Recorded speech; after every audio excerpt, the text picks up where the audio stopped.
नमस्कार, जय हिंद दोस्तों। तो आज के इस सेशन में हम बात करने वाले हैं ईरान, इजराइल और अमेरिका के बारे में कि किस तरीके से ईरान से खतरा है इजराइल को या फिर ईरान के न्यूक्लियर वेपन से खतरा है इजराइल को। साथ में हम ये भी बात करेंगे कि अमेरिका ने किस तरीके से रोकने की कोशिश करी है ईरान को ताकि ईरान अपने न्यूक्लियर वेपन्स ना डेवलप कर ले। तो अगर आप चैनल पर नए हैं तो चैनल को सब्सक्राइब करें। तो चलिए स्टार्ट करते हैं आज के इस सेशन को बिना किसी देरी के। तो अगर हम बात करें तो आपने अलग अलग न्यूज़ आर्टिकल्स में सुना होगा कि ईरान की जो न्यूक्लियर साइट्स हैं उनको खतरा है किससे, इजराइल से, क्योंकि ऐसे संकेत जो हैं वो नजर आ रहे हैं कि इजराइल नाम की जो कंट्री है वो अटैक कर सकती है ईरान की न्यूक्लियर साइट्स के ऊपर। अब ईरान की न्यूक्लियर साइट्स पे इजराइल अटैक क्यों करेगा? क्योंकि इजराइल का और हमास का युद्ध स्टार्ट हुआ था। यहाँ पे अगर हम बात करें तो ईरान समर्थन ग्रुप हैं आपके, जैसे आप हिजबुल्ला की बात करोगे, हूती रिबेल्स की बात करोगे या हमास की बात करोगे, उन सभी को सपोर्ट करता है ईरान। अब ईरान जो है, जब हमास को बुरे तरीके से हराया गया इजराइल के द्वारा या फिर आपका हिजबुल्ला को हराया गया, तो ईरान को मेन एज ए लीडर के रोल में आना पड़ा और वो क्या करता है, मिसाइल्स अटैक करता है इजराइल के ऊपर और इजराइल को उससे थोड़ा बहुत नुकसान भी हुआ।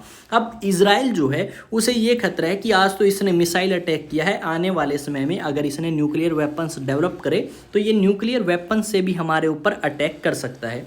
एक बार आपका ये भी हुआ था कि 2015 के आसपास ईरान ने अपना न्यूक्लियर प्रोग्राम रोक दिया था यूएसए की वजह से।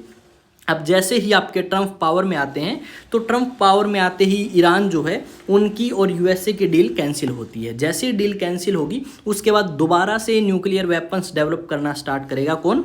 आपका ईरान जो है उसने स्टार्ट कर दिया। अब उसी चीज़ को लेके खतरा है यूएसए को भी और साथ में आपका ये जो आप देख रहे हो सिंबल ये है इजराइल का, इसे भी। यहाँ पे अगर आप देखोगे तो ये तीनों लीडर्स जो हैं वो काफ़ी न्यूज़ में हैं आज के समय में। ये इजराइल के प्रधानमंत्री हैं, ये यूएसए के प्रेसिडेंट और ये सुप्रीम लीडर हैं ईरान के। अभी रिसेंटली इन्होंने अनाउंसमेंट की थी और उस अनाउंसमेंट में हमें ये देखने को मिला कि ईरान के जो सुप्रीम लीडर हैं उन्होंने AK-47 के साथ एक स्पीच दी और उस स्पीच में उन्होंने कहा कि हम जो हैं पूरे तरीके से हिजबुल्ला को सपोर्ट करते हैं। और साथ में इजराइल की अगर आप देखोगे तो इजराइल की तरफ से ये स्टेटमेंट आई थी कि जो ईरान ने अटैक किया है, ठीक है, इजराइल के ऊपर मिसाइल्स के थ्रू, तो उसकी भारी कीमत जो है वो पे करनी पड़ेगी ईरान को भी, साथ में हिजबुल्ला को भी और यमन के अंदर जो हुती रिबेल्स हैं उनको लेके भी।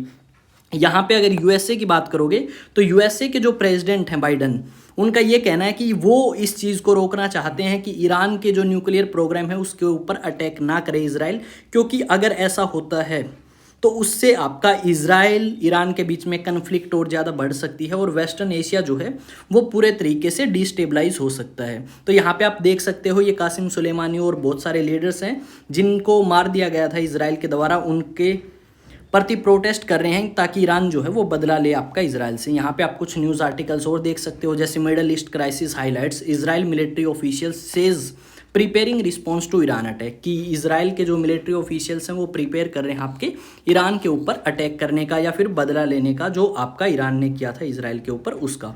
तो यहाँ पे अलग अलग न्यूज़ आर्टिकल्स आप देख सकते हो। यहाँ पे एक न्यूज़ आर्टिकल और है, ठीक है। तो ये सारी चीज़ें हैं और अगर आप मेरे को सोशल मीडिया प्लेटफॉर्म पे फॉलो करना चाहते हैं तो कर सकते हैं, Vikas Tanwar 04 Insta handle, Exam Talks Telegram, साथ में फेसबुक पे भी सेम नाम से है, ठीक है। अगर आप किसी कंपटीशन बैच के लिए प्रिपेयर करना चाहते हैं तो अचीवेक्स एकेडमी के ऑफलाइन बैचेस ज्वाइन कर सकते हैं SSC CGL और दिल्ली पुलिस 2025 के लिए। अधिक जानकारी के लिए कांटेक्ट करें। ये एड्रेस है मॉडल टाउन हांसी हरियाणा का। अगर फिर भी कोई डाउट है तो सोशल मीडिया प्लेटफॉर्म पे जाके पूछ सकते हैं। मिलते हैं नेक्स्ट वीडियो में। जय हिंद, जय भारत।